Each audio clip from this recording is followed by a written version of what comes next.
diharap dalam apapun situasi keberadaan kita percaya Tuhan itu senantiasa ada bersama kita. Amen. Amen. Oke, mari kita siapkan hati kita. Kita mau memuji Tuhan, menyembah dan mendengar dari firman Tuhan.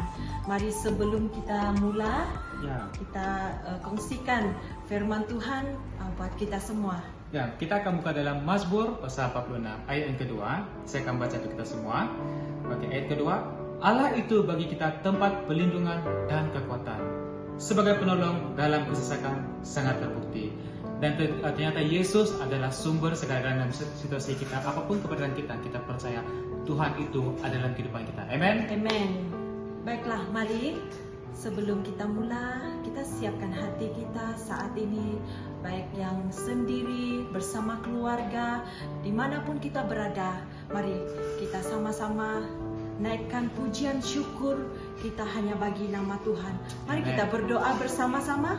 Haleluya Tuhan, terima kasih Bapa, terima kasih Yesus, Allah yang kami sembah, Allah yang kami tinggikan. Engkaulah Tuhan dan Raja kami. Terima kasih Tuhan, sehingga pada hari ini kami dapat bernafas, kami punya kesehatan yang baik, kami dalam perlindungan Tuhan. Terima kasih Tuhan, apapun masalah kami, apapun yang kami lalui Tuhan, dalam situasi apapun yang secara manusia kami tidak mampu, tapi Tuhan Engkau yang menyertai kami. Janji Tuhan itu nyata dalam hidup kami. Kami dapat melewati semuanya karena tangan Tuhan yang menopang hidup kami. Terima kasih Tuhan. Terima kasih Yesus, terima kasih Roh Kudus yang setia menjadi penolong hidup kami. Kami bersyukur Tuhan, kami bangga punya Allah seperti Engkau Tuhan.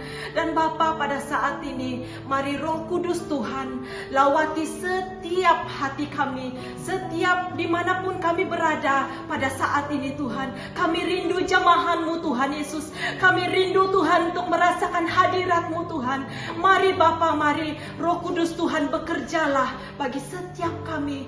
Terima kasih Bapa, lewat pujian dan penyembahan yang akan kami nikmati, hadirat Tuhan, pekerjaan Roh Kudus itu nyata bagi setiap pribadi. Dan Tuhan, kami akan mengalami penerobosan, kami akan mengalami pertobatan, kami akan mengalami perubahan demi perubahan. Oh Tuhan, mari Tuhan Yesus, Engkau yang bertahta dalam hidup kami, hati kami, berbicaralah Engkau Roh Kudus. Terima kasih, kami siapkan hati telinga kami untuk mendengar firman Tuhan. Biar Roh Kudus-Mu Tuhan Yesus yang terus berbicara bagi setiap kami lewat firman Tuhan. Terima kasih Bapa, terima kasih Yesus. Kami sambut berkat-Mu Tuhan buat hari ini Tuhan Yesus, dan sampai selamanya, dan nyata penyertaan Tuhan bagi kami. Terima kasih Tuhan. Segala pujian, syukur, hormat hanya bagi nama Tuhan yang hidup. Terima kasih Bapa. Di dalam nama Tuhan Yesus kami mengucap syukur dan berdoa. Semua kata amin. Wow. Oke, mari kita siapkan hati kita. Kita memuji menyembah Tuhan. Amen. One, two, three, go. Hey, segala puji syukur hanya bagi Tuhan kita. Amin. Semua nyanyikan bersama-sama. Segala puji syukur hanya bagi-Mu Tuhan, sebab Kaulah yang layak disembah. Oh, kami mau bersorak tinggikan nama-Mu. Haleluya. Semuanya siap. Soraklah haleluya, soraklah haleluya, haleluya. Yang di rumah nyanyikan bersama-sama. Soraklah haleluya, soraklah haleluya, haleluya. Semuanya siap menyanyikan bersama-sama. Pujian bagi Tuhan kita yang hidup.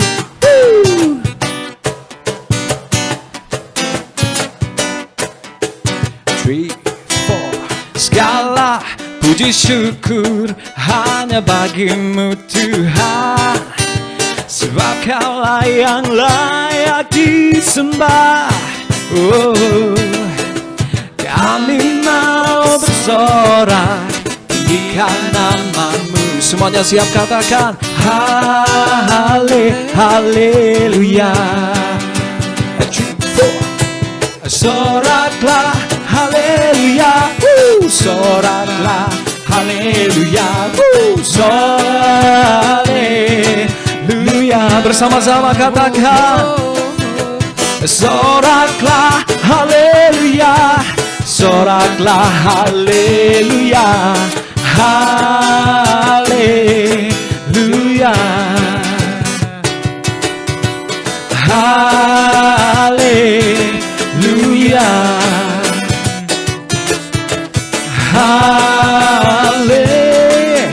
haleluya, haleluya. Kemuliaan bagi Tuhan kita.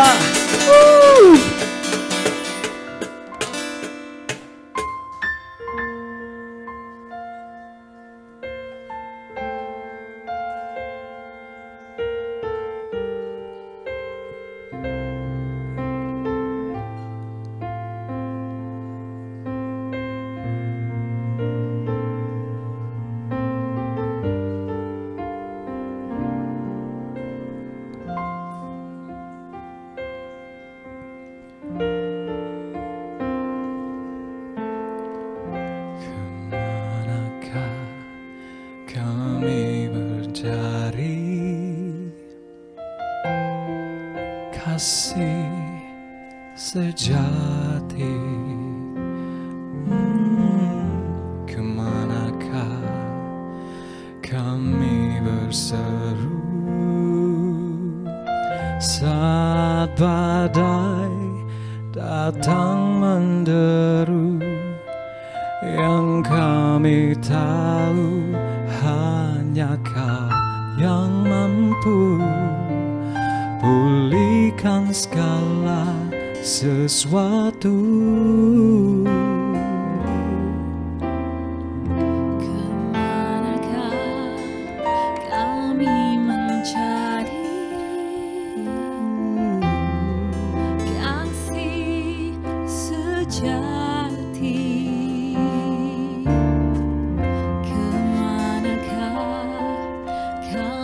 Berseru saat badai datang menderu. Yang kami tahu hanya Kau yang mampu pulihkan segala sesuatu. Kami perlukan keajaiban-Mu, kami perlukan sentuhan tangan-Mu. Kami tak dapat jalan sendiri, kami perlu Kau Tuhan.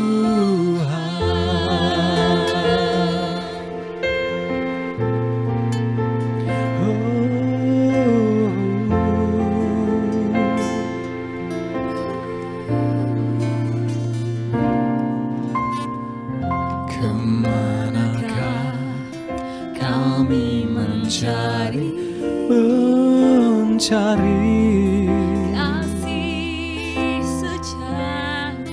kasih sejati-Mu? Kemanakah kami berseru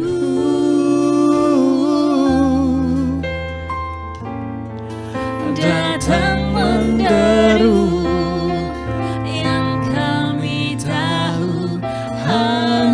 Kau yang mampu pulihkan segala sesuatu. Kami perlukan keajaiban-Mu, kami perlukan tangan-Mu. Kami tak dapat jalan sendiri, kami perlu Kau Tuhan.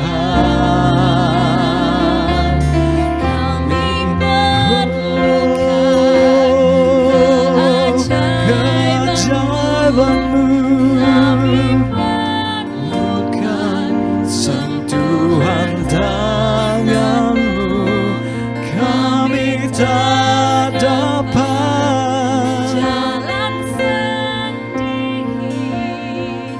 Kami perlu Kau Tuhan.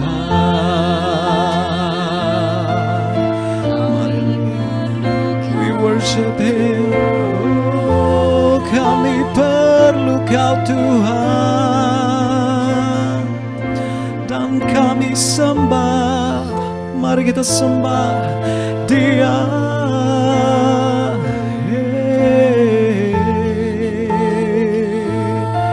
Kami perlu Kau.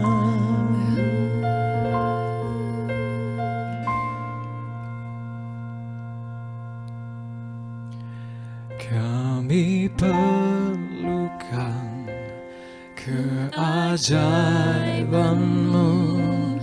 Kami perlukan sentuhan tangan-Mu. Kami tak dapat jalan sendiri. Kami perlu Kau Tuhan. Kami perlukan keajaiban-Mu. Kami perlukan sentuhan tangan-Mu. Kami tak dapat jalan sendiri. Kami perlu Kau Tuhan. Kami perlu Kau Tuhan.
dimanapun kami berada Tuhan, kami percaya bahwa penyertaan Allah yang luar biasa dan nyata dalam kehidupan kami. Ya Tuhan, kami berseru, sendengkanlah telingamu dan dengarkan doa permohonan kami. Terpujilah namamu Tuhan, terpujilah namamu Tuhan dahulu, sekarang, dan sampai selama-lamanya. Engkaulah Tuhan, tetap Tuhan dan Raja di atas segala raja. Kemuliaan bagimu ya Tuhan, di tempat yang maha tinggi. Terpujilah namamu.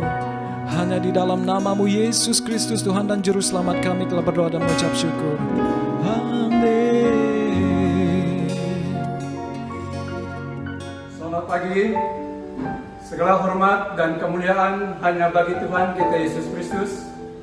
Saya percaya di pagi yang indah ini, setiap hati anak-anak Tuhan pasti rindu sesuatu persekutuan yang diberkati oleh Tuhan. Oleh itu, sebelum kita membaca dan belajar daripada firman Tuhan, mari jemaat Tuhan kita bersama-sama berdoa dan menyerahkan ibadah ini ke dalam tangan Tuhan. Saya yang akan memimpin kita di dalam doa. Tuhan Bapa di surga, Bapa yang mengasihi kami di dalam anak-Mu Yesus Kristus, pada pagi ini kami sangat berterima kasih karena Engkau adalah Tuhan yang sangat baik, yang sudah memelihara kami sepanjang minggu ini hingga ke hari ini. Kami masih dalam keadaan yang sehat.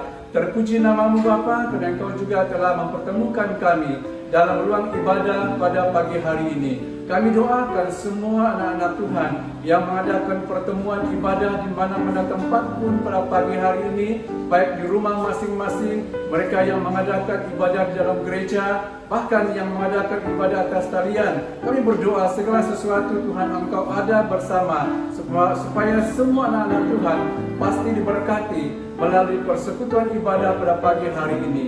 Hamba-Mu yang sebentar akan melayani firman Tuhan, urapi dan pakai di dalam kuasa Tuhan, supaya firman Tuhan dapat disampai di dalam kuasa yang daripada Allah dan Tuhan kami Yesus Kristus. Terima kasih Bapa, di doa kami. Dalam dan di atas nama Yesus kami berdoa dan mengucap syukur. Amin. Oke, pagi ini saya akan membawa kita belajar satu tema firman Tuhan, yaitu tujuan panggilan Tuhan kepada kita.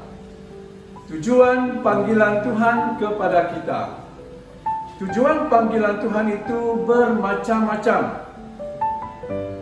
Bukan hanya kita dipanggil untuk diselamatkan, bukan kita hanya dipanggil untuk menjadi pengikut-pengikut Tuhan. Ada banyak tujuan Tuhan yang lain. Antaranya adalah yang pertama, memiliki kejujuran ataupun hidup jujur.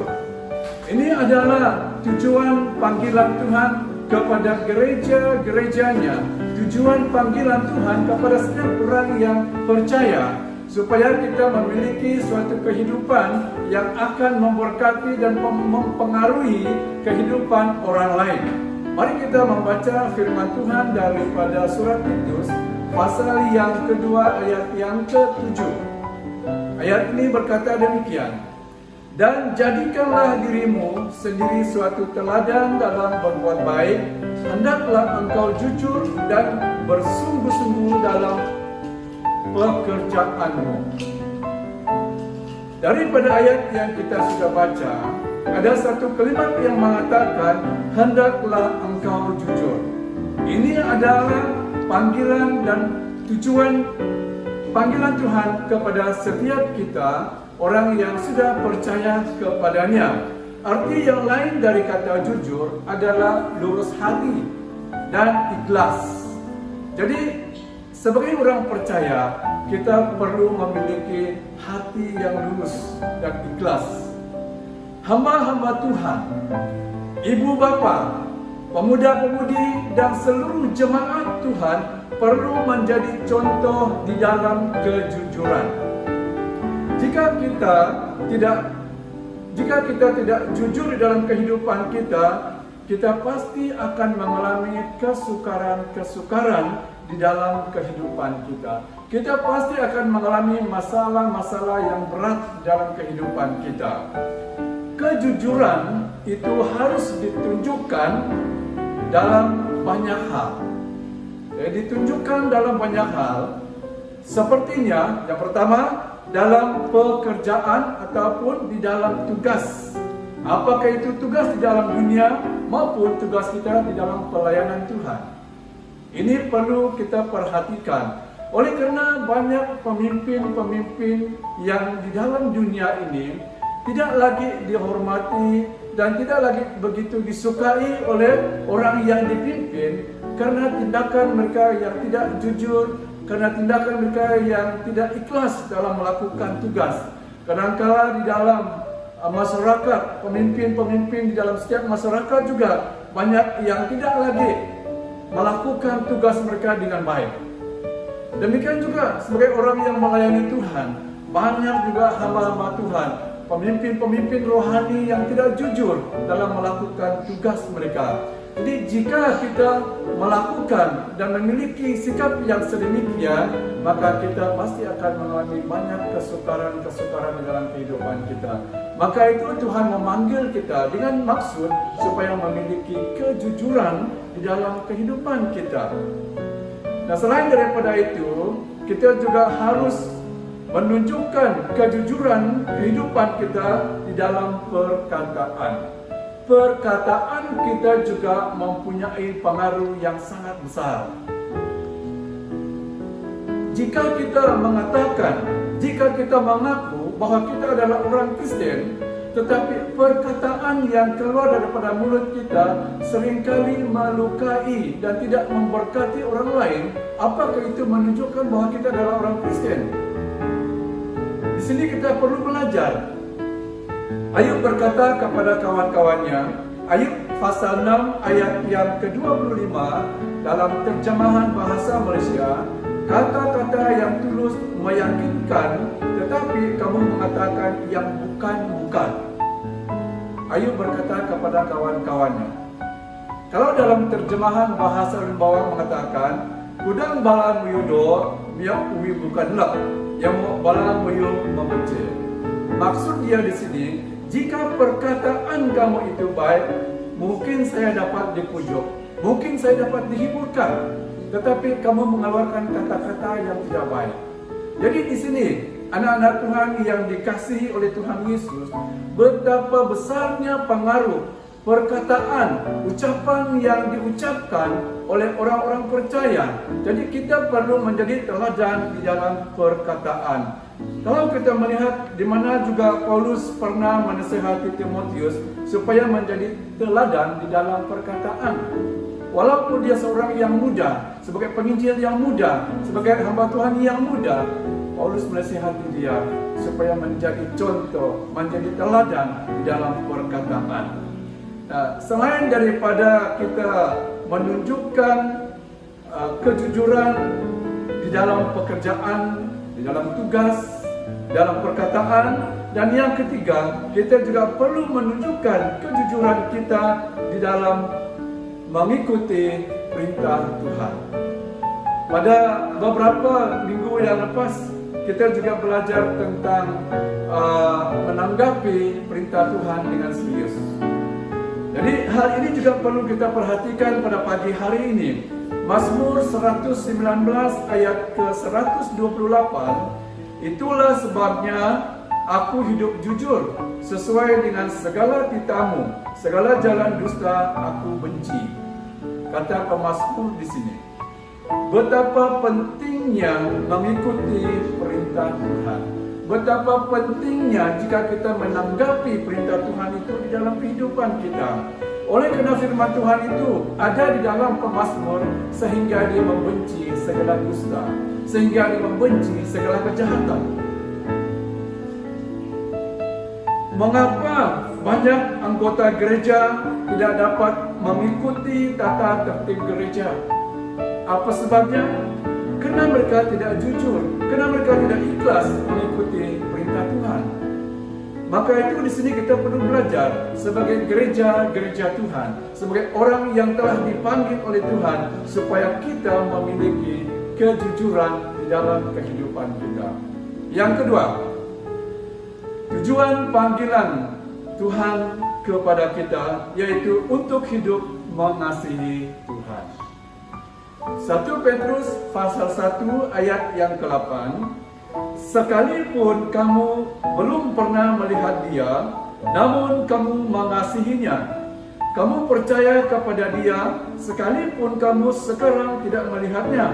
Kamu bergembira karena sukacita yang mulia dan yang tak terkatakan.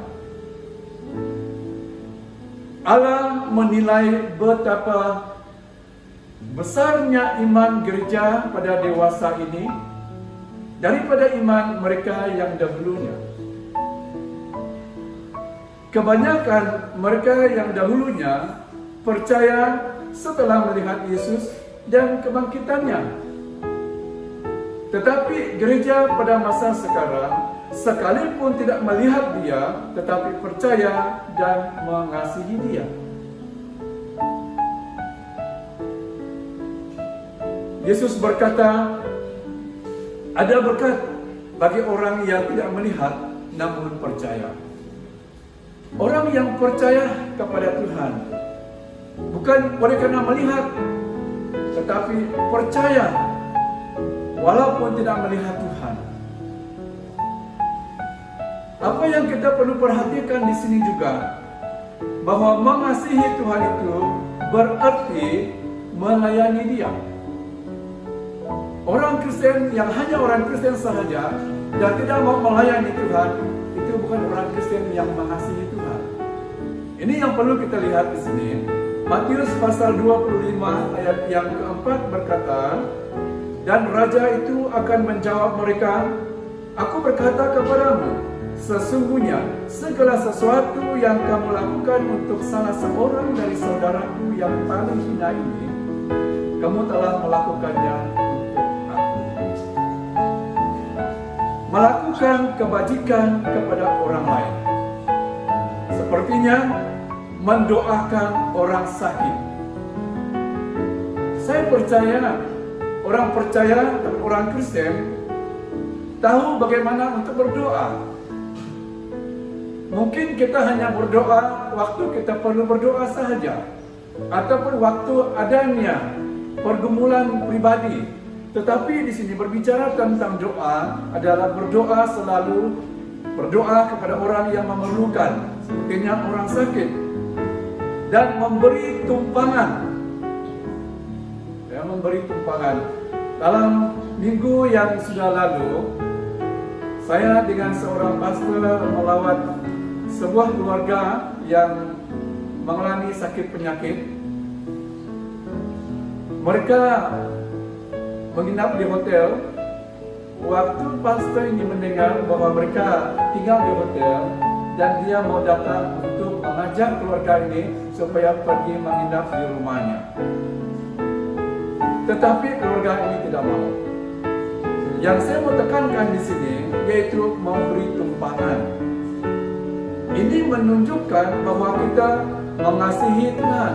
Ini adalah suatu pelayanan kebajikan. Selain daripada itu, melawat orang yang ada di dalam penjara, bersaksi, membagi-bagi kepada orang lain. Nah, semua ini merupakan suatu pelayanan dan bukti bahwa kita mengasihi Tuhan. Saudara yang saya kasihi dalam Yesus Kristus, tidak ada seorang pun yang rela berdoa dan mendoakan orang sakit, memberi tumpangan, melawat orang di penjara, membagi-bagikan kepada orang lain kalau dia tidak mengasihi Tuhan.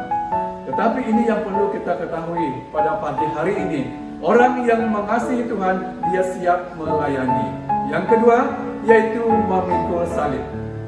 Matius pasal yang ke-10 ayat 38 menurut terjemahan bahasa Malaysia, sesiapa yang tidak mahu memikul salibnya dan mengikut aku tidak layak menjadi pengikutku.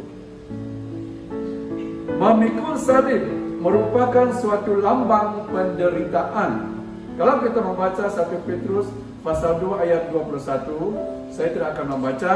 Daripada ayat ini juga membawa kita untuk melihat bahwa suatu panggilan kepada setiap kita supaya menderita seperti apa yang dialami oleh Tuhan Yesus. Dia meninggalkan satu teladan kepada setiap kita untuk dapat memikul salib. siap untuk menderita, siap mengalami kesukaran, kesusahan dalam hal melayani pelayanan Tuhan. Kita menderita dalam perjuangan seumur hidup kita di dunia ini untuk melawan dosa-dosa yang ada di dalam dunia.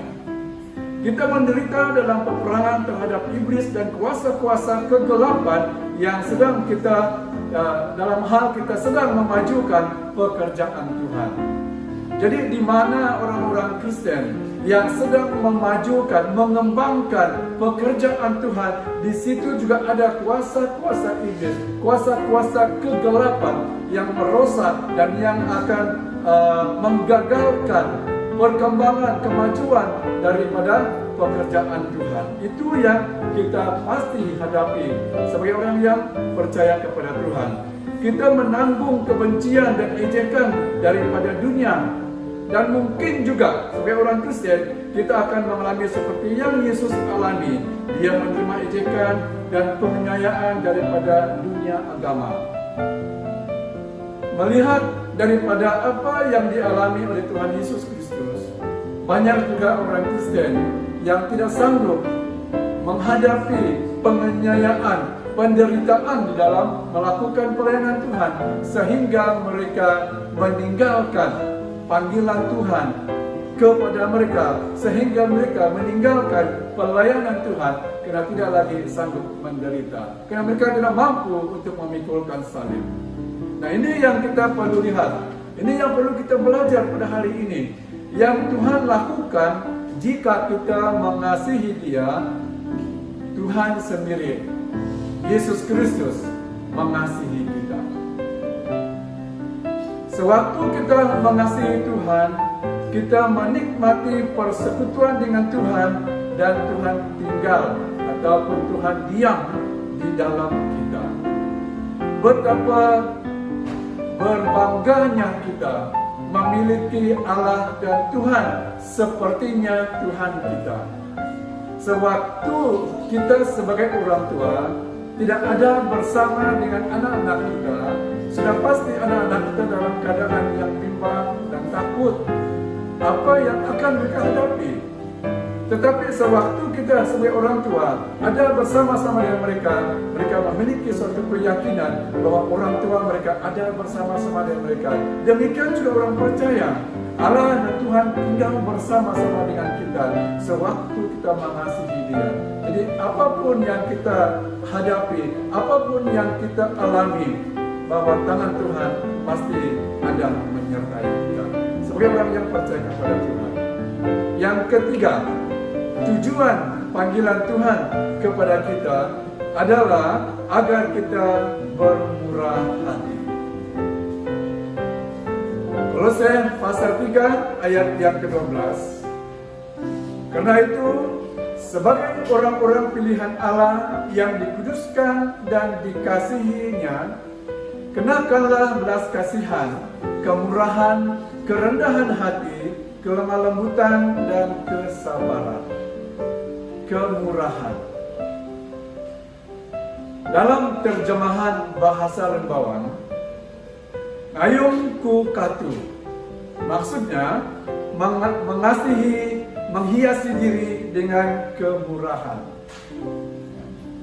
Menghiasi diri dengan kemurahan.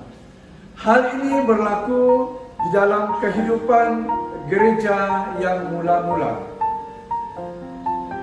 Selalu di antara mereka menjual harta miliknya, lalu dibagi-bagikannya kepada semua orang sesuai dengan keperluan masing-masing.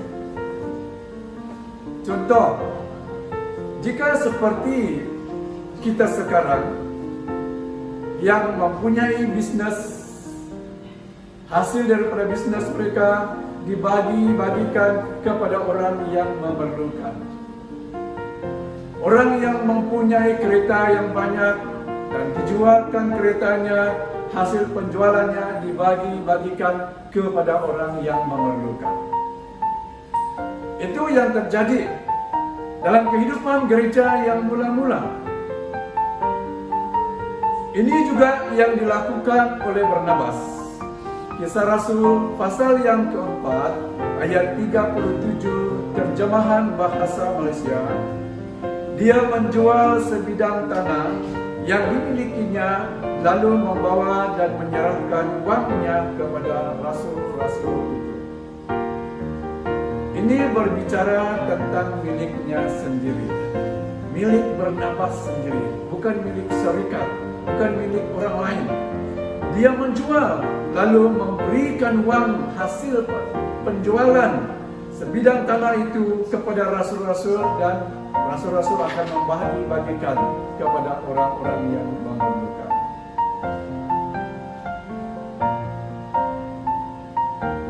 Bagaimana dengan kita yang ada di sini? Adakah Barnabas di sini? Bagaimana dengan orang yang di luar sana? Adakah Barnabas di luar sana yang sanggup memberi miliknya sendiri kepada orang lain, hasil miliknya sendiri kepada orang lain? Ini yang perlu kita belajar. Sebagai gereja Tuhan, sebagai orang yang percaya kepada Tuhan, marilah kita bersama-sama untuk memiliki kemurahan hati. Sebagai orang yang dipanggil Tuhan, kemurahan hati dan memberi tanpa beralaskan kasih, semuanya menjadi sia-sia. 1 Korintus pasal 13 ayat yang ketiga, saya akan membaca dalam terjemahan bahasa Malaysia. Meskipun aku menderma semua milikku kepada orang miskin dan menyerahkan diriku dibakar, tetapi jika aku tidak mengasihi orang lain, maka semua itu tidak berfaedah bagiku. Jemaat Tuhan yang dikasihi oleh Tuhan Yesus Kristus, kita perlu perhatikan di sini. Dalam kita menunjukkan kemurahan hati, perlu daripada hati yang ikhlas, seperti hal yang pertama, dengan hati yang jujur. Ada orang yang suka memberi, tetapi setelah memberi, dia menceritakan kepada orang lain. Oh, tadi saya menyumbang kepada orang ini. Oh, tadi saya memberi sekian banyak kepada orang ini. Apakah itu satu pemberian yang dengan ikhlas? Apakah itu satu pemberian yang dengan kasih? Tidak. Orang ini hanya memberi, menderma karena mau dipuji, karena mau dilihat orang lain. Dan yang seperti ini dikatakan firman Tuhan tidak ada faedahnya, tidak ada artinya. Paulus mengatakan, sekalipun aku menyerahkan diriku untuk dibakar, oleh karena mau membantu orang lain, jika tidak ada kasih, percuma juga dia dibakar, percuma juga kita dibakar. Ini yang perlu kita perhatikan di sini. Dalam situasi yang bagaimanapun yang ada pada kita, panggilan Tuhan kepada kita harus dimengertikan oleh setiap orang. Panggilan Tuhan dan maksud Tuhan itu perlu dimengertikan dan perlu ditaati oleh setiap orang.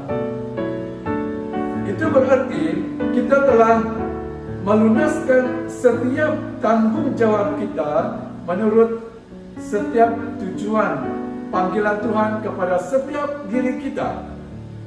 Di mana yang kita belajar pada pagi hari ini, memiliki kejujuran, mengasihi Tuhan dan bermurah hati, itulah di antara tujuan panggilan Tuhan kepada kita.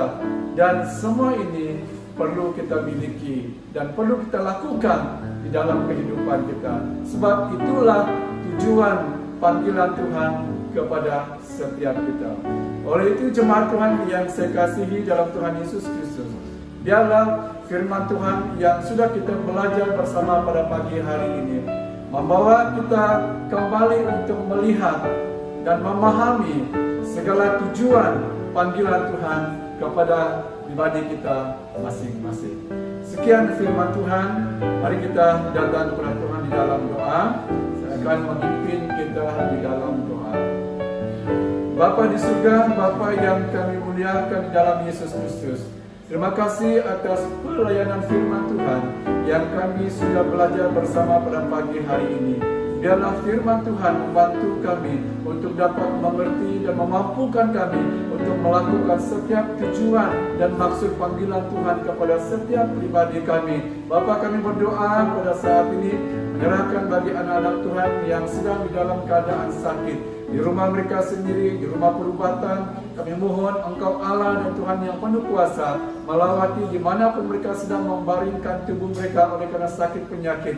Biarlah tangan kuasa-Mu menjamah setiap bahagian tubuh mereka yang sakit, supaya mereka mengalami kelegaan, kesembuhan daripada Tuhan kami Yesus Kristus. Bapa, pada kesempatan ini kami juga berdoa, serahkan untuk seluruh kehidupan kami sepanjang minggu yang akan datang ini. Apapun aktiviti yang kami lakukan, kami letakkan di dalam tangan Tuhan. Engkau menyertai dan mendahului segala sesuatu kami mampu lakukan, karena turut campur tangan Tuhan di dalam kehidupan kami. Haleluya. Terima kasih Bapa. Doa ini kami beralaskan hanya di dalam nama Yesus. Kami berdoa dan mengucap syukur. Amin. Sekian, Tuhan memberkati kita.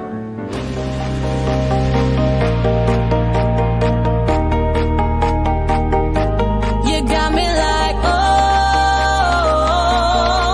yeah, you make me feel so alive. You got me like, oh, and I'll never stop giving my all. Just thinking how blessed I'm. This is the best time to show the world I'm crazy about you. You got me like, oh, yeah, you make me feel so alive, alive, alive, alive. I'm a praise like